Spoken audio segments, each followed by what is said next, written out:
It's Monday. It's Monday. It's it's Monday. It's day number whatever of lockdown, but we can put a big old pin in it because you're here with us right now for a bit of keeping it real with Cheryl's very real meals right now. I mean, Lockdown meals. this is what's Lockdown happening. meals. Just, I need to do something with them. You do. Otherwise, I'm going to come and Unpleasant. chop them off. I'll break lockdown rules and deal with them myself. Yeah. Try to but fire them down so that, you know, like when you get your nails shorter, so then it was still had nail varnish on, and then that happened. I was like, oh, no. Bad times. Help So me how now. is everybody doing? How is everybody doing? It's a mixed bag of news today. I'm not really online very much. Like Instagram is my reality, but I just noticed that Richard Branson's wonderful mum Evie died. So he's put a lovely post on saying that he really just wants to celebrate a life rather than think. I think it was COVID as well that she's passed away from. So, and but also the great news that Sex and the City making a return. Carrie Bradshaw is back in her 50s. With Charlotte, with Miranda, but sadly, and will this be the nail in the coffin without Samantha? I don't know. I don't know. Can you have Sex in the City without Samantha? I mean, I didn't even like the ones where she had cancer and she wasn't banging everybody. Like, I found them even like more boring to watch. Do you know what I mean? Like, I'll obviously watch it, but it's just not going to be the same, is it? Well, it isn't. Obviously. It's not going to be the same, and I don't know if that's why they're not calling it Sex in the City or what, but I think they're calling it something like and just like that, I think it's called, or something like that. So, what do you think, guys? Are you Sex in the City fans? Would you watch it without Samantha being in it? Oh, horrific! Horrific. Yeah. Really, who is it? It just says Facebook user to us. Sorry, who is it? Yeah. What are your thoughts? I mean, like I said, we will give it a go, because it would be rude not to. And the world needs a bit of just Manhattan magic right now. I need to see gorgeous women in dresses, in unreasonably uncomfortable shoes, tottering about, doing whatever it is like that they do. Like, I just need a bit of that in my life. I bet you they haven't got lockdown weight that they're still trying to lose. Well, Carrie knows. Carrie knows. Lockdown weight. Will they do lockdown? Will it just be fantasy? I don't know when it was filmed. I haven't got a clue. It was so funny though, because Graham actually likes Beverly Hills Housewives. He goes mad if I watch it without him. Never. So, and it's so funny because we sat watching it yesterday, and then he's like looking at the women who want it, and then like we're Googling to see how old they are, and it's like that one's like in the early 50, that one's 51. I was like, bloody hell, thank God they're so much older than me. And then I realised I'm 50 next year. I'm just gonna say like, what I was like, oh my God, and me, like I'm in my early 40s, and I was like, God, they look really good for like being in the early 50s. And then I was like, we're in the same age bracket, honey. I am 50 next year. 50 people. My God. Yeah. I mean, what will we do? Well, we've already decided for the 50th, haven't we? I mean, we will do some mindset stuff in a minute, but we've already decided, haven't we, for the 50th, we've got to have Gok involved. Maybe it's a bit of Jocelyn Brown. I mean, something big. Well, hopefully we're not in lockdown by next November. We'll be in tier 49. Let's be in tier 50. Yeah, a really big Zoom 50th birthday party. Oh my goodness! Can you imagine? Our Zoom's got 500 seats, so we're good. You know. Yeah. Well, we could upgrade just for your birthday. We can upgrade the Zoom. 1,000. Yeah. Yeah. I haven't even got any makeup on today. I haven't even got any makeup on. 50 and fabulous. Isn't she, Naomi? It's just, I know. Well, the thing is, we all get our ages wrong. Was it last year I was calling myself a year older than I was all year? So it was a bit of a pleasant surprise when I got to my birthday. I get very mixed up. I mean, we're over 40. Who's counting? Do you know what I mean? Technically, how old am I? No, I'm 49 this year and I'm 50 next year. So Cheryl's birthday is the 1st of November, so it's like right at the back end of the year. So I'm actually only 48. I am slightly exaggerating. However, I was like, God, this starting in the 50s. And then my husband is actually 50 in October. But it's like saying, though, isn't it, like next year you'll be 51. This is the thing. Like, you'll both be in your 50s by the 1st of November next year. That's mental. You don't look 50. Oh, Laura's just saying. We agree. This is why we love our community. They tell us what we want to hear. I've just joined What's the Crap with Sex and the City. Look, watch it on Playback, but basically they're doing a new Sex and the City. It's not called Sex and the City, but it's Carrie, Kirsten, what's her name in thingy, Charlotte and Miranda, but no Samantha. And you know, without the sexual antics of our Samantha, I'm just not sure it'll be quite as entertaining. What they I might mean, she do was is the one that brings the eye candy. they might try and I hope they don't try and replace her with someone else who's like a Samantha like character, because then it's just no to that. No, you cannot replace Samantha. Hey, Brooke. So Cheryl and I have had a lovely start of the day. We've actually been spending time this morning finessing tomorrow night's first boot camp for Ignite Your Purpose. So we've been, you know, going through the questions we're going to ask, how it's going to flow, how we're going to really get people into that zone of connecting with the self, the who they are inside, so that they can tap into all of that beautiful intuition that's always there, telling us what the next steps are for us, but we're just not always tuned into it. So that's what we've been looking at this morning, isn't it? Yes, it's very exciting. Very exciting. We love our boot camps. We love the challenges.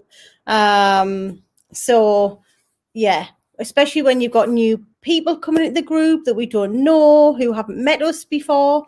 So it's always nice to get to know some new women. It's a women only groups. Get to know some new women who are like joining us from across the globe as per usual. So that's always exciting. And yeah, we're ready. We are one ready. of the amazing women, I don't know if you saw it, Cheryl, has messaged.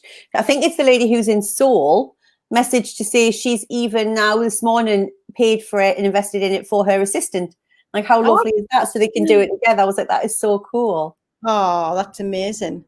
Yeah. So yes, we're very excited. It's particularly because we haven't done this boot camp. This is the first time I've done Ignite Your Purpose, and we're very passionate about it because obviously this is what we did 2.5 years ago, which is why we sat in front of you today. Had we had not ignited our own purpose, Now Is Your Time would not exist. Can you imagine life without us? Can you imagine life without Now Is Your Time?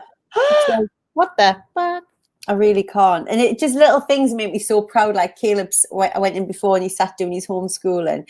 And when we found out like last Tuesday or whatever it was that we're going to be homeschooling again, I said to him, oh, if I'd known we got you a new pad, you just thought. Then I said, oh, would you like a Now Is Your Time pad? He was like, oh, yes, ma'am. So he's doing all his schoolwork in a Now Is Your Time notepad, which I just love. Like, I love how proud he is of it. But and Cheryl and I were saying, it's not like you find out your purpose and then you go, right, I'm done. Like, we're constantly asking ourselves, what's the next thing and how do we make it bigger and how does it expand? You know, when we turned around all those years ago, 2.5 years ago, and said, I think we want to have a coaching business, we had no idea about this. Like, we didn't know what it would look like. We didn't have a clue, you know? It's just a case of going with the flow, isn't it? A lot of the time. It just evolves. And it will continue to evolve. Like, who knows what Now Is Your Time will look like in 5 years, in 10 years.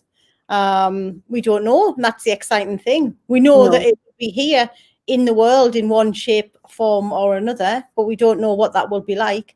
So that's exciting. And then when we met Owen, for example, like two and a bit years ago, and he had written one book at the time and was struggling to write his second, and he didn't know what would come. He's just finished his 5th book.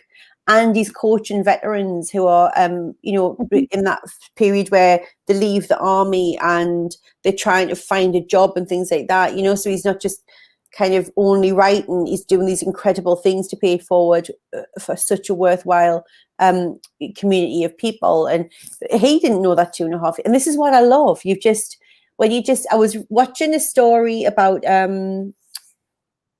Louise Hay, who, you know, Hay House, the authors, and Louise was in personal development for years and years and years. She was also a doctor of divinity. And she said her life changed around when she decided she was just going to say yes to everything. So she just started saying yes to things. She didn't have a plan to become a doctor of divinity or have this publishing house or have, you know, be like the leading voice in self-development for even after she'd left this earth. She just decided she was going to say yes and see where spirit and the universe took her. And I mean, look at the legacy that she left behind without having a plan. Like, it's just amazing. It's just amazing. But we sit in our misguided little day-to-day life thinking that we have to have all the answers. And if we haven't, we just stay where we are. It's crazy. And I don't know if anybody saw the post I did at the weekend. It's a book called, oh God, is it Lessons from the Dying or something? It's a lady who was top 5 lessons of the dying. I forget now anyway. But anyway, she was a lady who was a nurse. I think she was Australian, and she was a hospice nurse. And it's the top 5 lessons that people would bequeath her with, as though, as they were in those days where the past. And she was a hospice nurse for years and years. And the number one regret of the dying was that they'd not had the courage to live the life they felt like they should live inside. They kept in conformity. They didn't, just let themselves rip and just be the person that they thought they would have to be. They didn't live a life of purpose. That's the number one regret of people dying, by a woman who nursed hundreds of people over their final days and hours. And for me, I remember seeing Fiona Harold speaking at an event in York. Fiona is a life coach. She was one of the first British life coaches, so to speak. And I remember somebody asking her what's your biggest regret? And she said, I don't have one, but my biggest fear is regretting not living the way that I want to live, and having any regrets on my deathbed. And I always remember that, and it stuck in my head. And that must have been 20 years ago or something now. So these things, these little signs, these little nudges that the universe has given you, then all kind of stack up, don't they? Yes. Right. Well, I've shared the link to the boot camp. It starts tomorrow at 8 p.m. This is your last chance, people. Last chance. Absolutely. And Brooke said she's really excited for it. I don't know if you put that up. Sorry, Cheryl. But yes, we're very, very excited too. I had no clue I would be a health coach a year ago. Absolutely. We just don't know. Just start saying yes. Laura, can we share this info? Yeah, absolutely. So, I'll drop you a DM. I'll introduce you to Owen over DM. So he has certain programs running, so I don't know where it is, but absolutely, I'll hook you guys up. Dying with your music still inside you. I wrote that in the quote as well, Yvette, because I always remember you saying that, and it really struck a chord with me too. So if you are already joined up, we're going to see you tomorrow night. If you're not joined up, but you think you might know somebody who is, or you just want to make sure that anyone in your community knows about it, please, please, please, with our blessing, share that link on your socials, send it to friends, text it, do whatever. But let's make sure that anybody, because we're not planning on doing one again this year, so let's make sure that anybody who wants to do it knows about it and can get involved. You're so welcome. Yes. Yes Amazing. to that. Have a miraculous Monday. Yes, have an amazing Monday. An amazing Monday. We can say something else there, Cheryl? No. She's going to go see the Angus before our 1 o'clock session. I've got a 15-minute slot because he's barking. To go and entertain him. Right, guys, have a miraculous Monday. See you all soon. Big love. Bye. Bye.